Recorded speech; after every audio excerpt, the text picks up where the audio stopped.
Hola a todos, espero que estén muy bien. Vamos a continuar con el tema de sueldos y salarios y en este segundo video vamos a revisar el método de evaluación de puestos de manera muy general para comprender, para entender cómo funciona.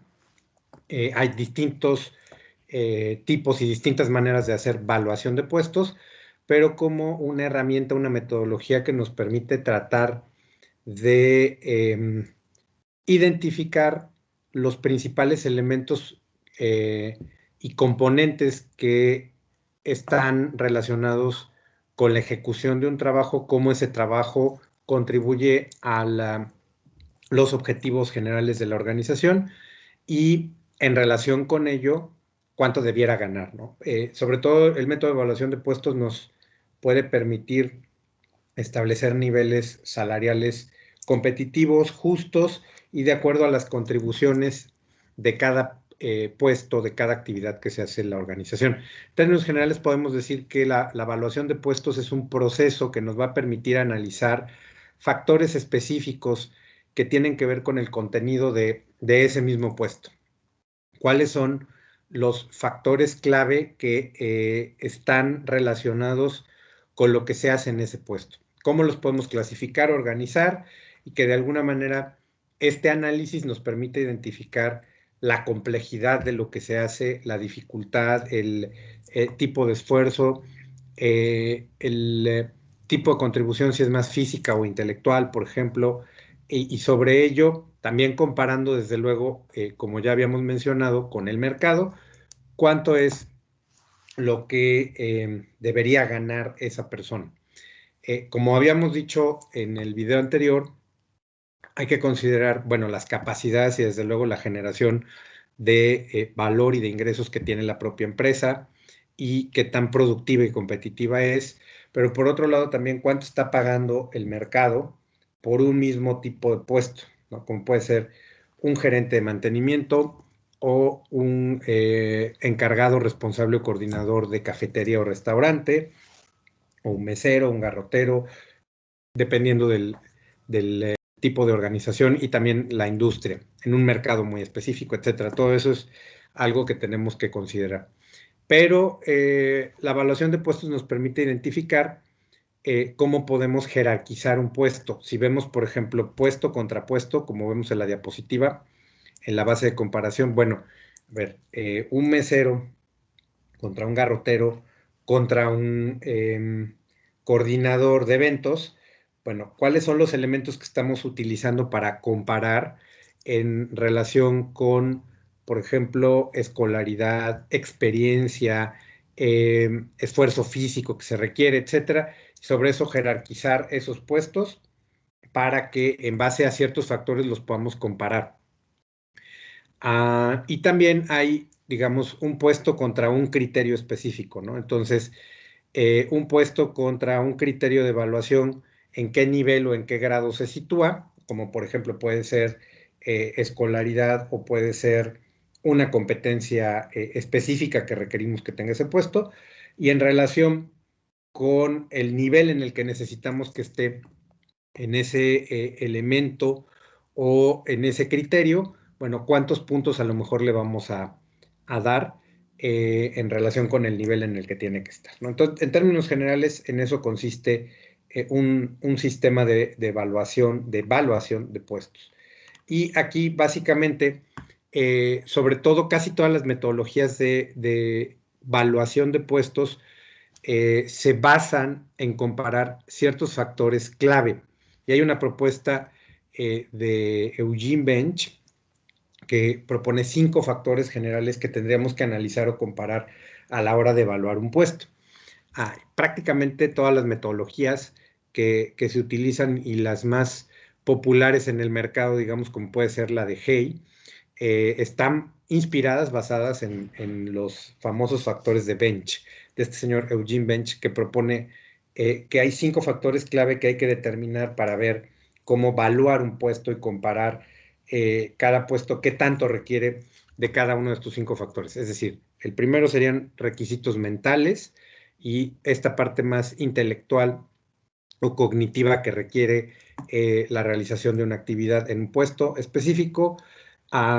También, bueno, qué habilidades se requiere tener. Una cosa es la parte intelectual y otra cosa es ciertas habilidades que pueden ser motrices, como por ejemplo para doblar manteles o para apilar cosas o para servir platillos, para cargarlos, incluso poder entregarlos a los comensales. Eso requiere cierto nivel de habilidad motriz o también otro tipo de habilidades suaves como pueden ser interactuar con otras personas, habilidades relacionadas con servicio al cliente, etcétera.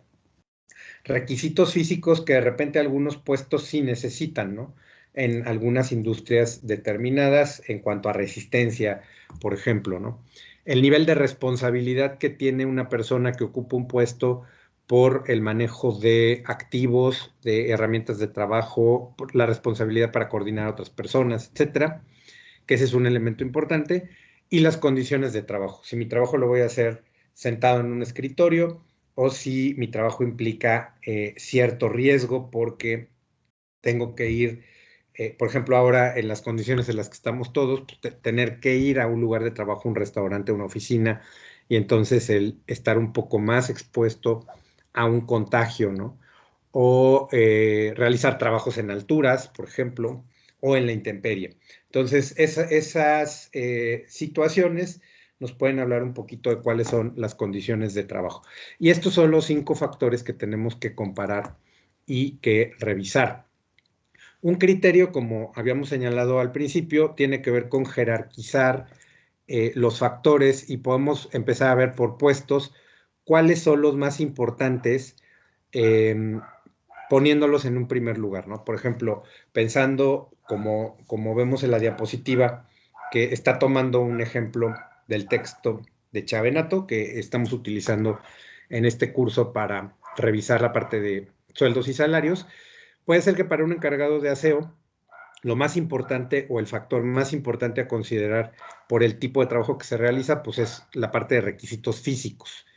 Y de ahí las condiciones de trabajo son a lo mejor los dos factores clave o más importantes para poder desarrollar este puesto y que a lo mejor implican el mayor impacto para también considerar valuarlos. Para una recepcionista a lo mejor el primero es ciertas habilidades sociales de interacción, por supuesto habilidades de servicio al cliente, empatía, y entonces a lo mejor hay habilidades que son el primer criterio a considerar y de ahí, por ejemplo, la responsabilidad que va a tener sobre ciertos activos. Si es alguien que como recepcionista aparte va a tener llaves de la oficina, del local, y va a tener cierta responsabilidad sobre algunos activos de la compañía, pues a lo mejor ese es el segundo factor a considerar, o incluso podría ser el primero, dependiendo de la situación, ¿no? Pero este es un ejemplo de que podemos tomar en consideración o como criterio para empezar a ver cómo evaluar el puesto, una jerarquía de los factores, es decir, cuáles son los factores que son más importantes en este puesto, cuál sería el último a considerar, y esa historia puede ir variando dependiendo del puesto. En algunos a lo mejor el número 1 serían requisitos físicos, como vimos, o el número 1 serían requisitos mentales o ciertas habilidades. Puede variar mucho y cambiará dependiendo de la actividad o del puesto que se realice. Otra cuestión que hay que considerar es que de los distintos factores que vamos a considerar en la evaluación, puede ser que en un puesto podamos eh, dividir, digamos, cierta ponderación del 1 al 100 y ver, a ver, de lo que vamos a considerar en cada uno de los factores de evaluación, qué es lo que tendría más peso en la forma de evaluar un puesto, por qué le vamos a pagar más a la gente, ¿no? Entonces puede ser que en un puesto desglosemos un poquito más cada uno de los factores de bench.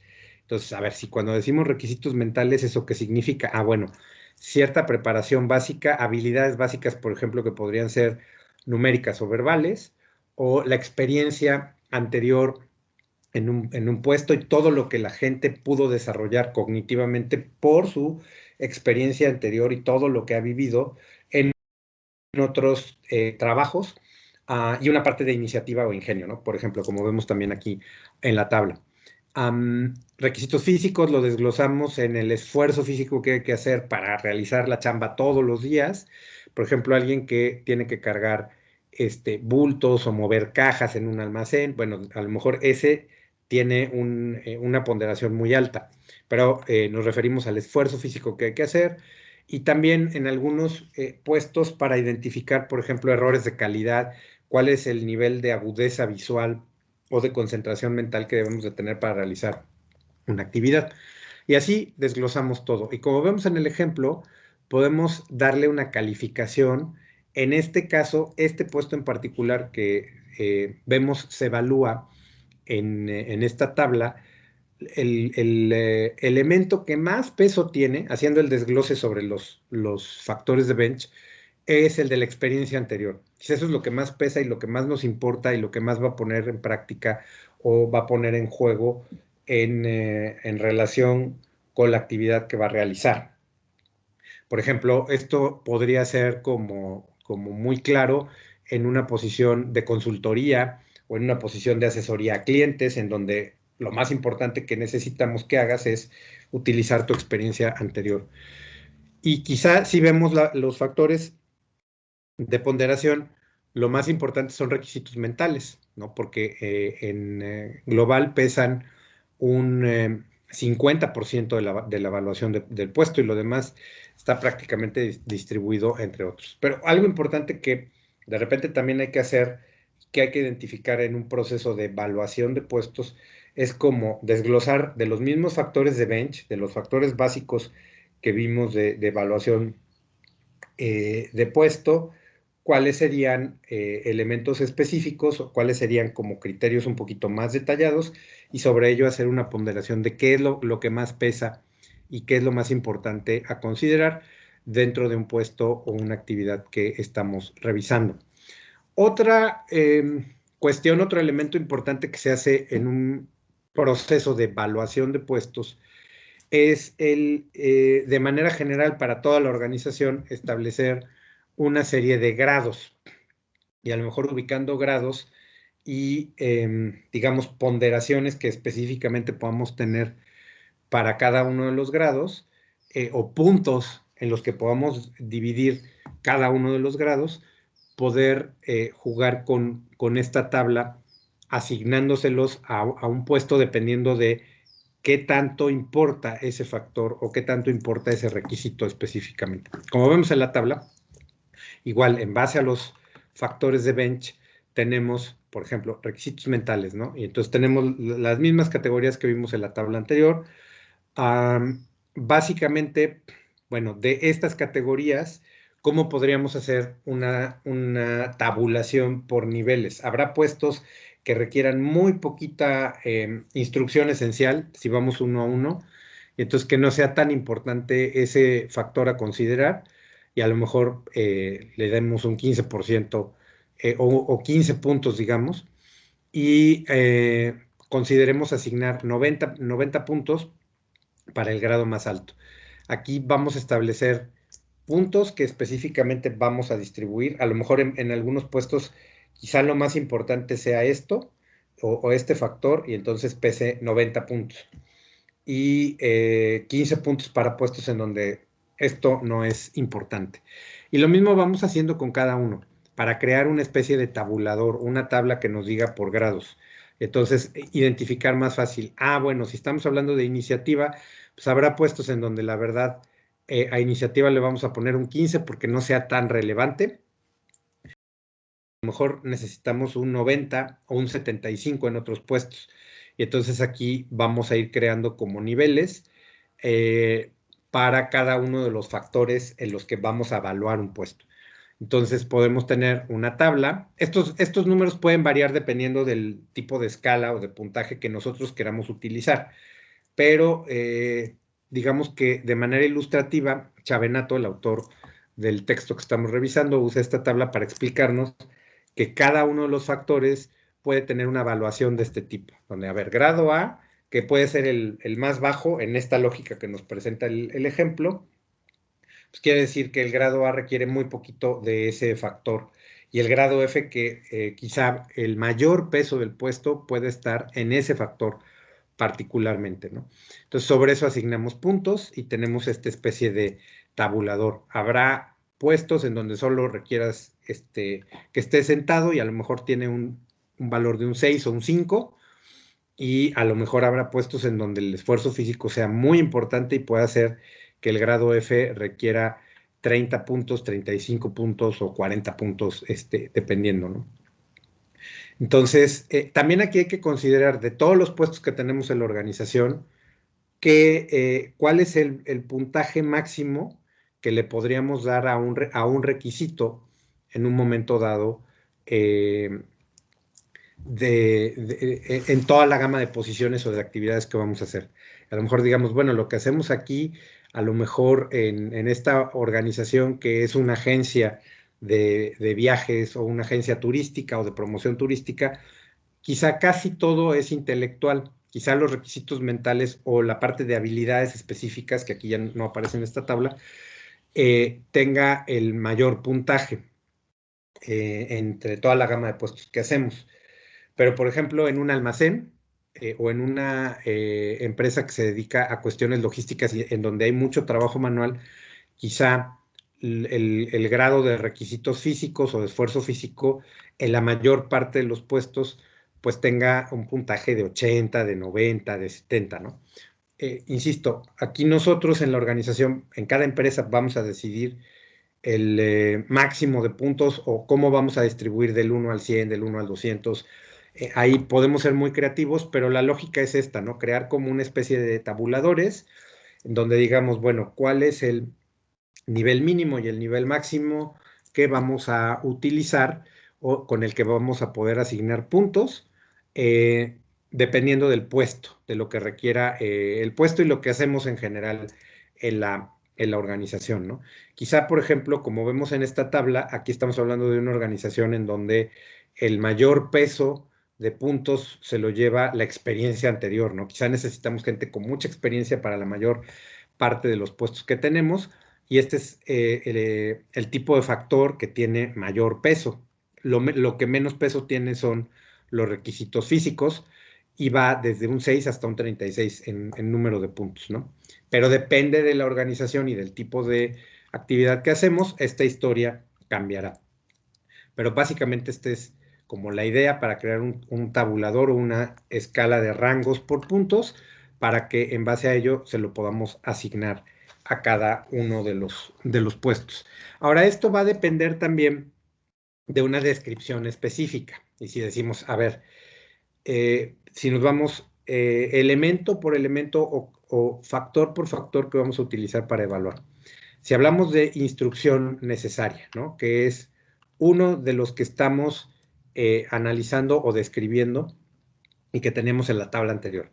Instrucción esencial o básica, que puede ser uno que es parte de los requisitos mentales, ¿no? Entonces, ¿qué es esto? Bueno, este factor nos dice el nivel general de preparación, capacitación específica en cuestiones básicas. A lo mejor aquí podemos describir que eso significa habilidades numéricas, verbales, hacer una descripción general de qué estamos evaluando y también una descripción de cuál es el grado. ¿Qué significa? Pues, significa que la persona con que sepa leer y escribir nos damos por bien servido, ¿no? C a lo mejor implica que al menos tenga secundaria y pueda realizar problemas matemáticos un poco más complejos, o que esté familiarizado con nociones de álgebra. F implica que a lo mejor ya tenga un nivel superior completo y al menos haya terminado una licenciatura, o que implique tener una licenciatura y un posgrado, etcétera. En base a ello, vamos a ir asignando la serie de puntos que nosotros consideremos que puede reflejar en nuestro sistema de tabuladores. Puede ser que utilicemos del 1 al 100, por ejemplo, y entonces en esa escala, ¿cuántos puntos reflejaría evaluar un puesto, dependiendo del grado en el que está este factor en particular, ¿no? Entonces, bueno, esa es un poco como la lógica también de describir un poquito más a detalle el grado y cada uno de los grados que vamos teniendo, cuántos puntos le vamos a asignar dentro de la organización a cada grado, dependiendo también del peso que le vamos a dar a cada uno de los factores que específicamente tenemos en el puesto. Y de ahí vamos creando nuestra tabla de puntos.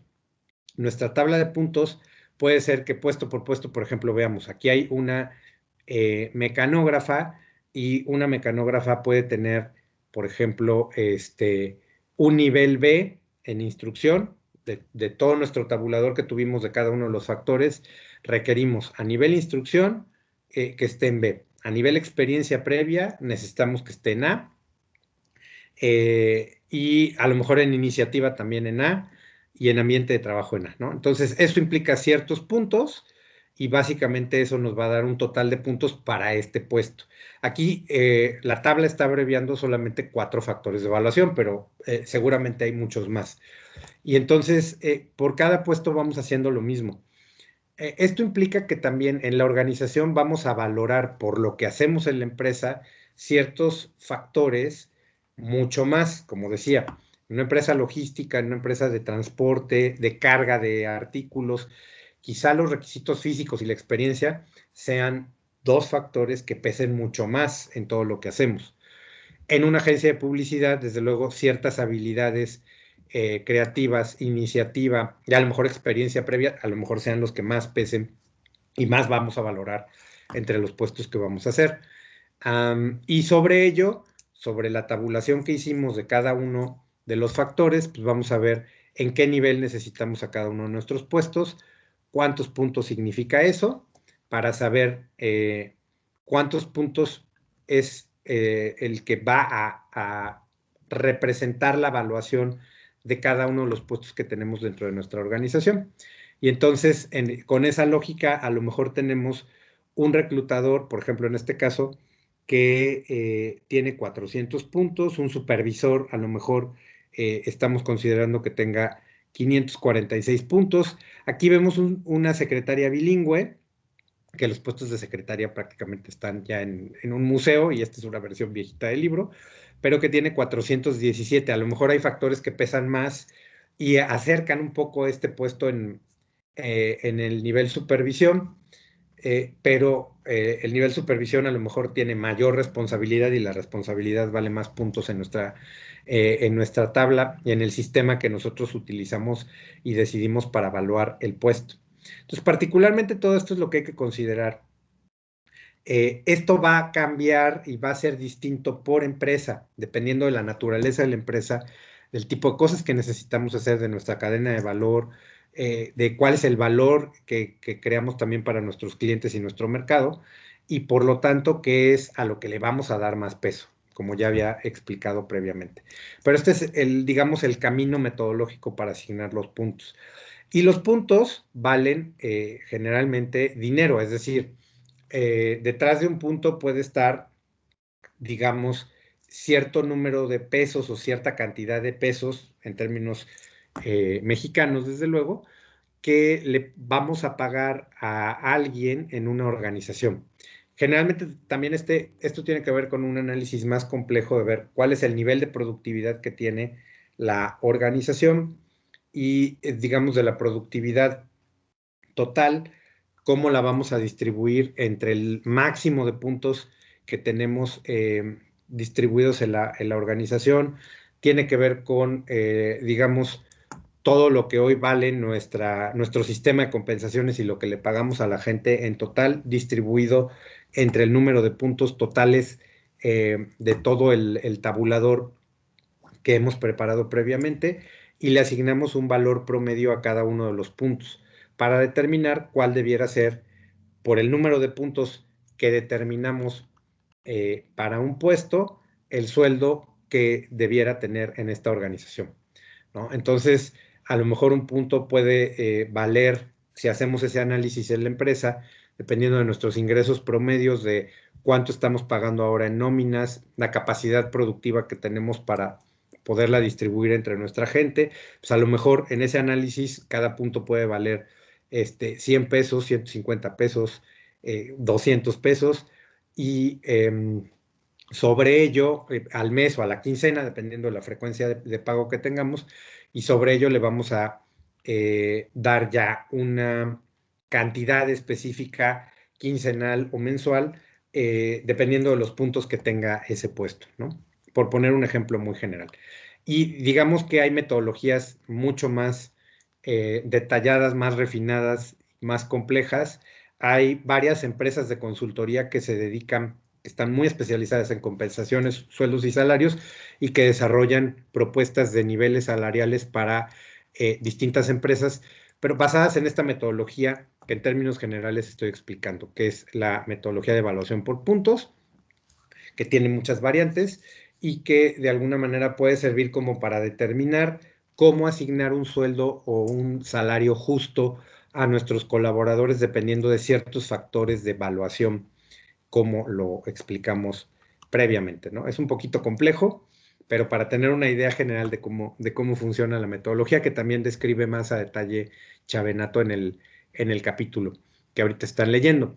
Y bueno, recordar también que en esta cuestión de sueldos y salarios, pues también hay que seguir lo que dice la ley, ¿no? Y las condiciones básicas mínimas de remuneración y de compensaciones que nos señala, en el caso mexicano, pues la Ley Federal del Trabajo, ¿no? Entonces, ¿cómo le tenemos que pagar a la gente? Pues de acuerdo a al menos cubrir las condiciones mínimas, elementales, que nos dice la ley. Hay un salario mínimo que está establecido, varía por región y que anda pues alrededor del promedio, alrededor de los 100 pesos diarios en el país en este momento y que se está revisando constantemente, ¿no? Y adicional a ello hay ciertos beneficios que un trabajador debe de tener, ¿no? Y que marca la ley. Una quincena de aguinaldo al año, o sea, es decir, al menos 2 semanas al año. Hay empresas que dan un mes, hay empresas que dan 45 días, pero el mínimo que la ley establece son 2 semanas. Una prima vacacional que no puede ser menor al 25%. Es decir, si tú tienes 10 días de vacaciones, ¿no? Lo que ganas en esos 10 días deberían de darte o te tienen que dar, porque es una cuestión por ley, una prima adicional a tu sueldo de un 20, al menos un 25% de esos 10 días que tienes de vacaciones al año. Entonces, ese es un pago que te tienen que dar. Desde luego, si te vas 10 días de vacaciones, pues te tienen que pagar tu sueldo de esos 10 días, ¿no? Y tú estás descansando. Y una prima extra de tu sueldo de esos 10 días de al menos el 25%. Hay quien da el 40%, por ejemplo, hay quien da el 30%, hay quien da el 50% de prima, pero la ley garantiza tener al menos ese 25%. Eh, la Ley Federal del Trabajo también establece, como muchos de ustedes seguramente ya vieron en otras materias de cuestiones legales y de derecho, pero 6 días de vacaciones el primer año de trabajo. Ese es lo mínimo. No son muchos, desde luego, pero es lo que hasta este momento establece la Ley Federal del Trabajo. Tú entras a trabajar a una empresa y cumpliendo un año de antigüedad tienes derecho a 6 días ese primer año y se van a ir incrementando 2 días por cada año hasta el quinto. Es decir, el segundo año de trabajo, cuando se cumple, entonces tú puedes disfrutar 8 días de vacaciones por ese segundo año de trabajo. En el tercer año son 10 días, en el cuarto año son 12 días y llegando al quinto tienes 14 días y hay para el incremento progresivo de 2 días al año. Y se van a incrementar dos, pero cada 5, ¿no? Entonces, eso es lo que establece la Ley Federal del Trabajo. Por supuesto, hay empresas que dan más vacaciones que eso y muchísimas que dan lo que establece como mínimo la ley. Pero bueno, este es el tipo de prestaciones que hay que darle de base, ¿no? Por supuesto, cubrir con las cuotas de seguridad social y eso va a variar dependiendo de la cuota que hay que pagarle al Seguro Social bimestralmente y en algunas cuestiones mensualmente. Hay que pagarla dependiendo del sueldo que tiene la persona, ¿no? Eso va en proporción con el sueldo que tiene la persona. Entonces, esto, desde luego, es lo mínimo que hay que cubrir, adicional a cómo estemos valuando un puesto particularmente. También hay que considerar que el, el salario se considera legalmente en México de manera integrada. Hay un tabulador, digamos, de percepciones que consideramos como el salario diario integrado y que es lo que ganas en particular por día, tu sueldo, por lo que te paga la empresa por la actividad que realizas, de manera diaria. Hay una cuota diaria que sería dividir, generalmente el cálculo estándar que se realiza es tu sueldo mensual dividido entre 30.33, eso te da tu cuota diaria de percepciones, sin contar ninguna prestación, y le sumas al salario diario integrado el aguinaldo, la prima y la prima vacacional que específicamente tienes, ¿no? Y eso es lo que nos daría el salario diario integrado. Ese cálculo del salario diario integrado nos sirve, por ejemplo, para algunas compensaciones adicionales, sobre todo para el cálculo de un finiquito o de una liquidación cuando se termina la relación de trabajo, ¿no? También hay otros beneficios que no integran al salario, que no están considerados en este salario diario integrado que acabo de explicar, pero que son beneficios a los que tiene derecho un trabajador en relación con, por ejemplo, prestaciones sociales que implican préstamos para la vivienda y el derecho que tiene a utilizar el Infonavit, el Fonacot, que es un fondo que esperemos no desaparezca porque todo está desapareciendo hoy en día, para comprar ciertos artículos como muebles o ropa incluso en tiendas como una prestación al trabajador para tener descuentos o ciertos puntos para canjearlos por una parte de los artículos, ¿no? Entonces, ese fondo, que es el Fondo Nacional para el Consumo de los Trabajadores, todavía existe. También algunos puestos tienen acceso al sistema de Fonacot. Si el patrón se registra, desde luego, e ingresa a ese sistema, y entonces esa es otra prestación. Eso no integra al salario diario, pero son beneficios adicionales que de repente van teniendo, ¿no? El uso de guarderías, digamos que ciertas prestaciones y beneficios adicionales que da el Seguro Social adicionalmente, etcétera, etcétera, ¿no?